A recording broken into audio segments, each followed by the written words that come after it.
I ask that you welcome a gentleman who lives his life by a set of values to which we all aspire, one of the most successful and recognizable athletes on the planet.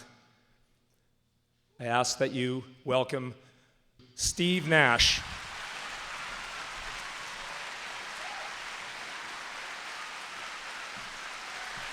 Hello, thank you. It feels good to be back.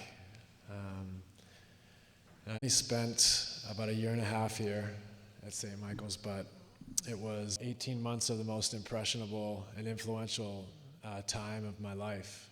And I think without the experiences I gained here, my life would have been much different. So I owe a lot to the school. I owe a lot to the teachers and coaches and the experience I had here. And some of those things that I learned here at St. Michael's that helped me achieve a lot was, first and foremost, getting involved and having a sense of pride to be a part of the school. So this is your community. This school is your family. The students, your classmates are people that you need to work with, get to know, understand how they're different from you, understand how they're the same from you, understand how some may have come from a different background or culture than you, and embrace that and appreciate that. Because those are the lessons that go much further than sometimes what you learn in the classroom.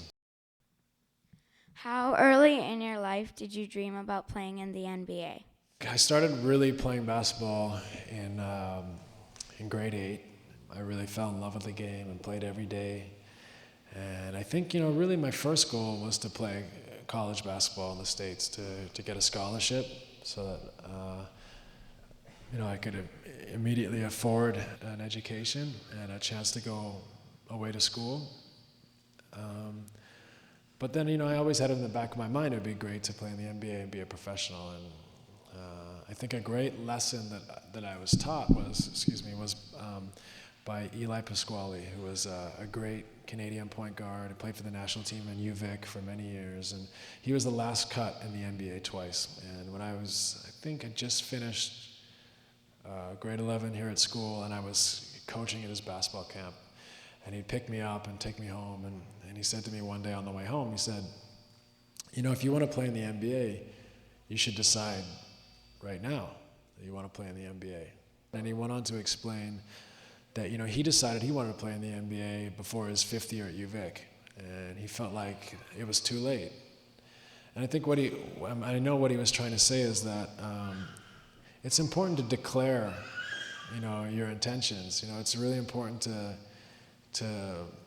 say out loud to yourself even, or to write down, what your goals are, what your intentions are. And, I think once you admit to yourself and even to others, but to yourself, what you intend to do, it's the first step to holding yourself accountable and making a tangible path to realizing your goals and your dreams. What was your initial inspiration in setting up the Steve Nash Foundation? Well, the motivation was just to be involved and to try to help people and to be a part of a team in another way, and to see how we could bring people together to help kids in our communities. Our youth is so important for not only the future, but how impressionable and influenced our youth are. I just wanted to get involved and help and hopefully be a part of a team that can make a big impact and make great relationships. In terms of training, what was your routine as a high school athlete? My idea was to make the most of my time. So throughout the day, if I had a team practice, that was only a part of the story.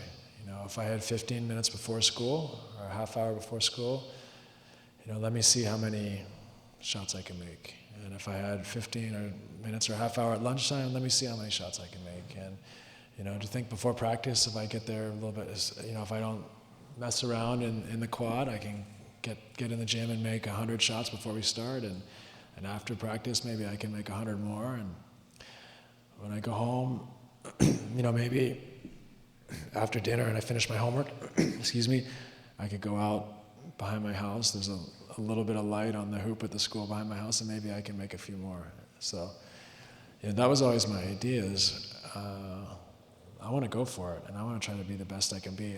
In order to do that, though, you also have to be creative. You have to find a way to continually motivate yourself and inspire yourself to do it. Because there's days when you wake up in the morning and you feel well rested and inspired and great, and you go out and you have a great day and a great practice, and you did everything you could possibly do. And then there's days when you wake up and you don't feel like it, and you're tired, and you can think of every excuse why you don't want to do it. Whenever I got that feeling that I don't really feel like doing it today, that was a reminder that if I don't make today a great day, I'll never get there. Why did you and your film company decide to produce a documentary on Terry Fox? I had the opportunity to pitch ESPN as a part of their 30th anniversary. They're doing a series of films called 30 for 30. It's 30 stories in the last 30 years. I thought about Terry Fox, and what a role model and what a hero he was to me as a young kid, and even today. That the experience of waking up every morning, the summer I was 6 years old, and turning on the TV to see where Terry was, had a profound impact on me, not only as an athlete with his relentless courage and commitment, but also, it posed a lot of questions for me. Why is he doing this? As a 6-year-old, he's doing this to help people who are sick. That leads to another question, why is he running across Canada? Well, he wants to gain attention and awareness to help as many people as possible. He wants to bring a community together, a country together. So, it starts to become an educational process that had a huge impact on me as a person, and in no small part inspired me to be involved in the community.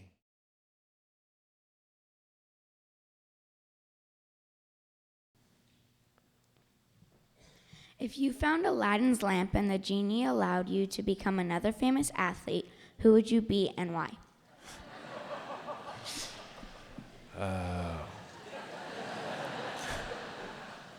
Other than yourself, who is the best player in the NBA? Good question. Good question. Can you dunk? Is that a trick question, young man? Can you? Oh, then what's the big deal?